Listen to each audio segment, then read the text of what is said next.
As a working artist, one of the hardest challenges is getting your art into the hands of people, especially if you don't have a large social media presence to promote to.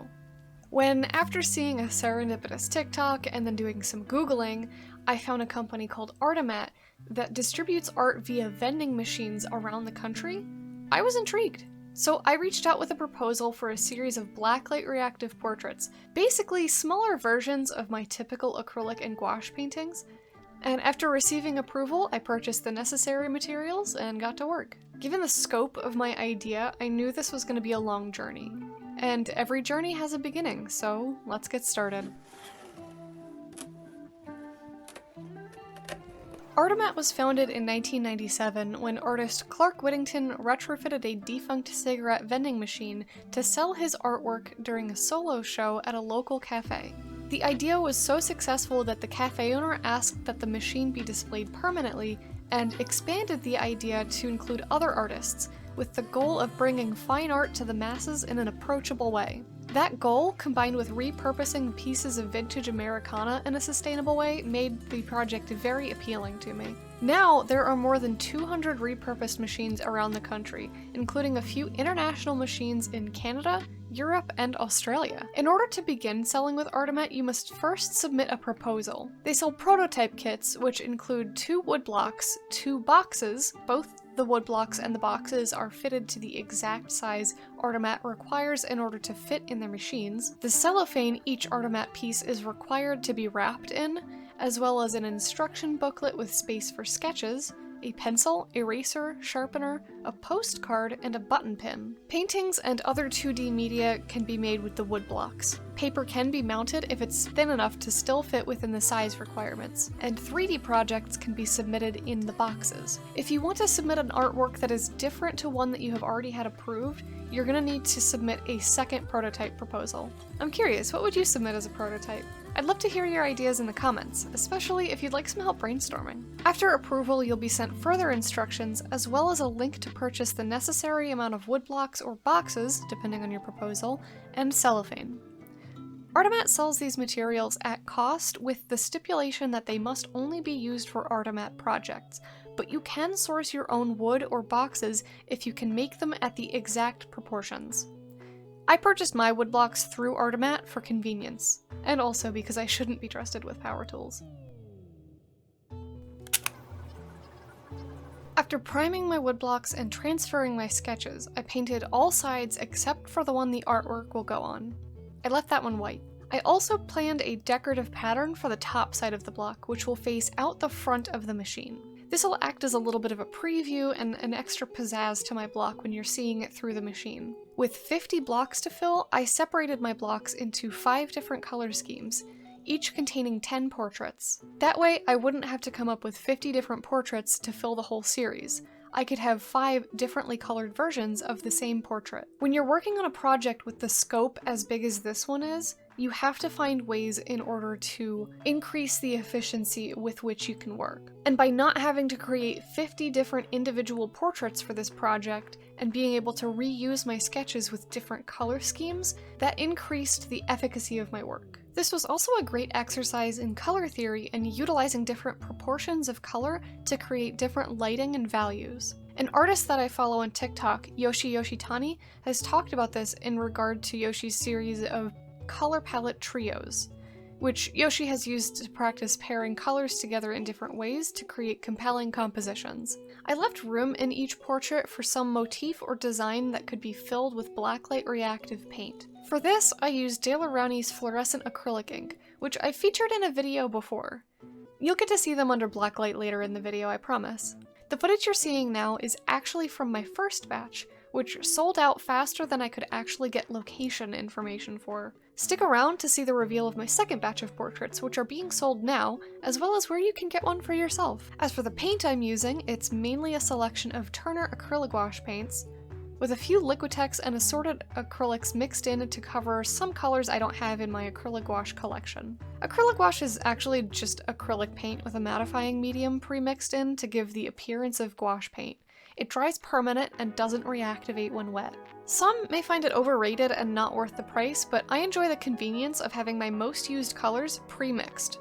and I prefer the matte look versus the semi-shiny and plasticky appearance of typical acrylic paints. So for me, I find this medium well worth the cost of each tube. In addition, being able to have colors directly out of the tube and not have to mix them cuts down on the time that I'm spending on this project significantly, which is another way that I was able to make this project a bit more sustainable for me in the long run. During my second batch of portraits, I made a couple of rules for myself. The first one was no gradients. In this first batch, there were a couple of pieces that had gradients in either the shading of the face or the hair or somewhere else, and I noticed that I was spending way too long trying to get those gradients to look smooth. So for my second batch, no gradients. Everything was a solid color. It was cell shaded, hard line shaded. The second rule was that the neon parts had to be large enough that I didn't have trouble getting the ink to stay in place. Some of the patterns that I included in this first batch of blocks had shapes that were too small for the ink to accurately sit in them, and I had a lot of trouble and spent a lot of time trying to get those shapes to look correct. So when I worked in the second batch, I was a lot more careful about the shapes that I was making the ink stay in. One tool that I used a lot more in the second batch of paintings than I did in the first batch was Posca pens. I found that they were not only effective in conveying fine detail, but also surprisingly in filling large areas of color. I think if I were to do this project a third time, I would probably rely a lot more on the Posca pens than I would on paint out of a tube, because it's a lot more easy to control. I will say I do have more of the medium tip markers than I do of the fine tip markers, and the medium tips were just a little bit too big for some of the details like eyes and other facial features. After completing an approved series of artworks, the artist ships the batch to Artemat's studio, where they will then be distributed to multiple different vending locations. Artists can request locations, but requests are not guaranteed depending on that location's potential demand. I want to make it clear that Artemat is not a project that's set up for you to make a living from. The goal of Artemat, as stated on their website, is to expand access to artists' work and make purchasing artworks approachable. I align with these values of making fine art more approachable and affordable to begin collecting, which is why I took this project on. The commission that you get from selling these artworks was kind of just icing on the cake and a little bit of compensation for the time that I spent on this project, rather than something that I plan to make a living from. Artemat encourages artists to attach a business card, pamphlet, or other means of letting the buyer discover more about your artwork. The goal is to connect artists with buyers. That being said, I can't say I've personally had any new collectors of my larger artworks that have found me via Artemat.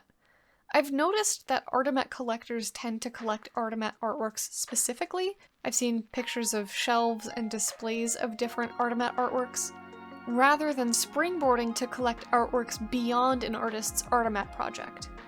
But that could just be my own personal experience. It could be something that I'm not doing well enough to connect with the artist. So if you're an Artemat artist and you've had sales from people who have first collected your Artemat works, I'd love to chat with you. I'd love to see what you're doing to convert those buyers into collectors of your larger works. After your paintings are sold, you'll receive a green card detailing the location of each sale and your total income from the project. The exact split will vary, but about half of each artwork sold goes to the artist, and the other half is split between Artemat and the vendor. I will say that painting portraits like this was not a good use of my time for the income this project would make, even though the goal is not explicitly to make income, but rather to extend my reach beyond what I can do on my own via social media. But if you have a method that's more easily replicable, such as lino-cut printmaking or something like that, your faster production method might make this project more sustainable and time-effective. I've seen some very creative uses of Artemat, including somebody who makes artworks out of pieces of their old paint palettes, turning the abstract blobs of paint into intricate scenes. If you're interested in having your own artwork sold in vending machines nationwide, then you can find out more, including full artist guidelines and where to purchase a prototype kit for submission, over at artemat.org. That sounded super salesy. I'm not being told to make this video. I'm not being compensated for this at all. I think it's just a really cool project.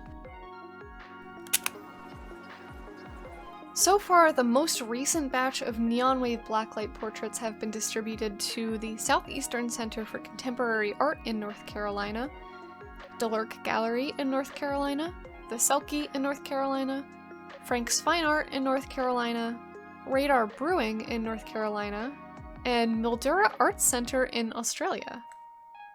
It's really cool that one of my artworks made it out there.